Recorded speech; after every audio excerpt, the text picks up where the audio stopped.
Hi friends, అందరూ ఎలా ఉన్నారు? అందరూ బాగుండాలి, అందులో మేము కూడా ఉండాలని దేవుణ్ణి ఎప్పుడు కోరుకుంటున్నానండి. అయితే ఈరోజు వీడియో మార్నింగ్ పెట్టాల్సింది లేట్ అయింది.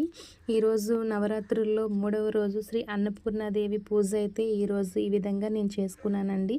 నా దగ్గర అన్నపూర్ణాదేవి విగ్రహం ఉంది. ఆ విగ్రహాన్ని పెట్టి నేనైతే అన్నపూర్ణాదేవి యొక్క అష్టోత్తరాలు చదువుకున్నాను. నేను ఎప్పుడు నవరాత్రులు అయితే ఏ రోజు ఏ సంవత్సరం కూడా చేయలేదండి. కానీ ఎందుకో ఈ సంవత్సరం కొంచెం కొత్తగా చేయాలనిపించింది, అందుకే చేస్తున్నాను. అందుకే నేను ఇక్కడ అఖండ దీపం కానీ కలసం కానీ ఏమీ పెట్టుకోకుండా సింపుల్గా అష్టోత్తరం స్తోత్రాలు అయితే చదువుకుంటూ ప్రతిరోజు ఈ విధంగా పూజ అయితే నేను చేసుకుంటున్నాను. అంటే ముందుగా నేను జాకెట్ పీసులు, బ్లౌజ్, నెక్స్ట్ బ్యాంగిల్స్ అవన్నీ తెప్పించుకొని ఉంచుకున్నాను. ఏ రోజుది ఆ రోజు పెట్టుకొని ఇంకా ఈవినింగ్ పూజ చేసుకున్న తర్వాత ముత్తైదువులకైతే ఇద్దామని చెప్పి నేను మార్నింగ్ పూజ చేసేసి దేవుడి దగ్గరే పెట్టేస్తున్నాను. ఈ విధంగా అయితే నేను ప్రతిరోజు చేసుకుంటున్నానండి 3 రోజుల నుంచి. ఇంట్లో పూజ ఈరోజు అయిన తర్వాత బయట దేవుణ్ణి పెట్టారు మా పక్క ఊర్లో.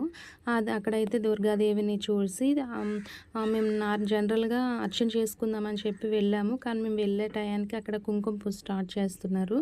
సరే ఇంకా హ్యాపీ కదా, కుంకుమ పూజ అంటే ఇంకా ఆడవాళ్ళకి కావాల్సింది నా 5వ తనం కదండి. ఇంకా 5వ తనాన్ని కోరుకుంటూ కుంకుమ పూజలు అయితే కూర్చొని ఇంకా పూజ కూడా మేము కంప్లీట్ చేసుకొని ఇంకా పూజ అయితే కంప్లీట్ అయిందండి. కుంకుమ పూజ అయిన తర్వాత అక్కడ తీర్థప్రసాదాలు తీసుకొని ఇంకా మేమైతే బయలుదేరాము. వచ్చే దారిలో మాకు అక్కడ ఇంకా పైడితల్లమ్మ కోవిల్ అని చెప్పేసి ఇంకో గుడి అయితే ఉంది. అక్కడికి కూడా వెళ్ళి కొంచెం దర్శనం చేసుకొని అయితే వచ్చేసామండి. నిజంగా ఈరోజు చాలా సంతోషం అనిపించింది నాకైతే.